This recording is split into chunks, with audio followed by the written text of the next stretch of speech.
melihat mahasiswa saya sekarang itu terkategori autis. Kenapa saya katakan dia autis? Ya kata orang tuanya, teman-temannya, secara sosial dia tidak bersosialisasi dengan kawan-kawan. Kemudian dia tidak banyak bicara, tapi dia sibuk dengan handphonenya saja. Kemudian kontak mata dengan yang lain tidak ada. Nah, dalam kuliah, nah ini virtual ini mempengaruhi mempengaruhi kemampuan kognitif dan kemampuan berbahasa kita loh, Bapak Ibu. Ya.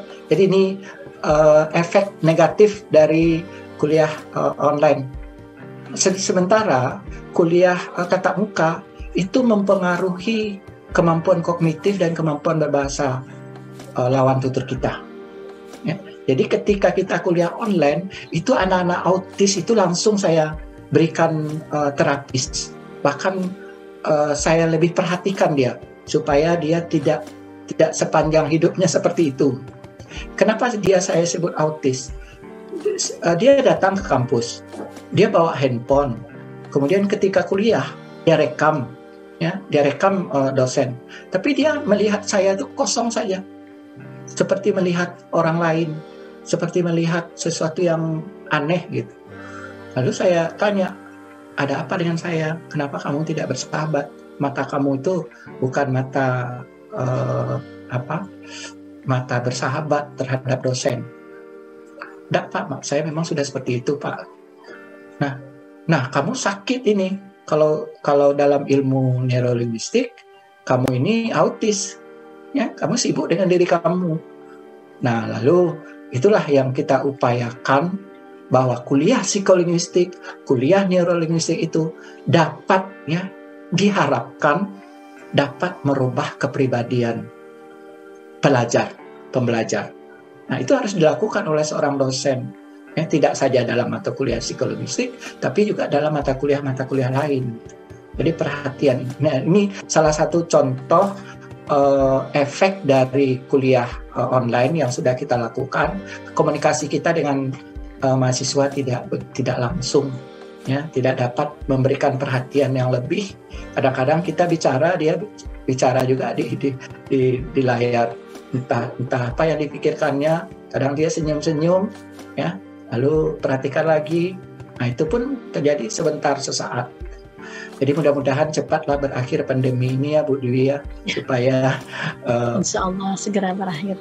Supaya peningkatan kemampuan berpikir dan berbahasa mahasiswa kita itu menjadi lebih baik dan tidak menjadi terpuruk dengan kondisi teknologi sekarang, ya. Kan semuanya dengan HP. Anak-anak SMA juga, anak SMP juga sibuk dengan HP, ya. Boleh menggunakan HP, tapi harus ada waktu-waktu yang memang mendapatkan informasi, kemudian juga mencari informasi dan menyusun informasi dengan kerangka berpikir yang logis, jernih, dan sistematis. Nah, ini perlu dilakukan.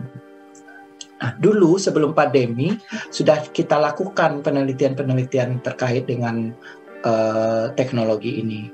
Itu contohnya ada yang meneliti Facebook, ya, bahasa di Facebook. Itu kan teknologi yang digunakan untuk menyampaikan status-status persoalan-persoalan dalam dirinya melalui teknologi.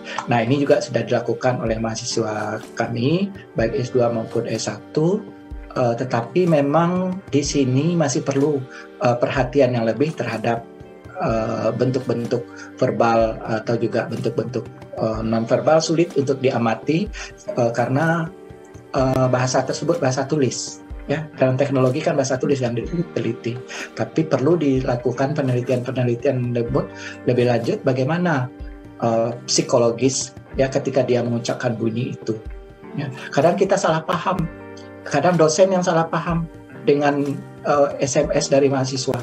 Nah, itu kan efek dari teknologi penggunaan SMS itu. Nah, bagaimana itu bisa terjadi ketidaksalahpahaman, maka diperlukan tutoran langsung, ya, hubungan langsung antara penutur dengan lawan tutur. Jadi tidak semua tulisan itu bisa dijadikan tidak bisa dijadikan sebagai dasar yang benar dalam mengambil sebuah kesimpulan. Masih diperlukan informasi lisan untuk mendukungnya. Saya kira teknologi sangat berpengaruh, Bu. Ya, itu jawaban saya. Mudah-mudahan nanti bisa dilengkapi lagi oleh riset-riset yang terkait dengan itu. Terima kasih.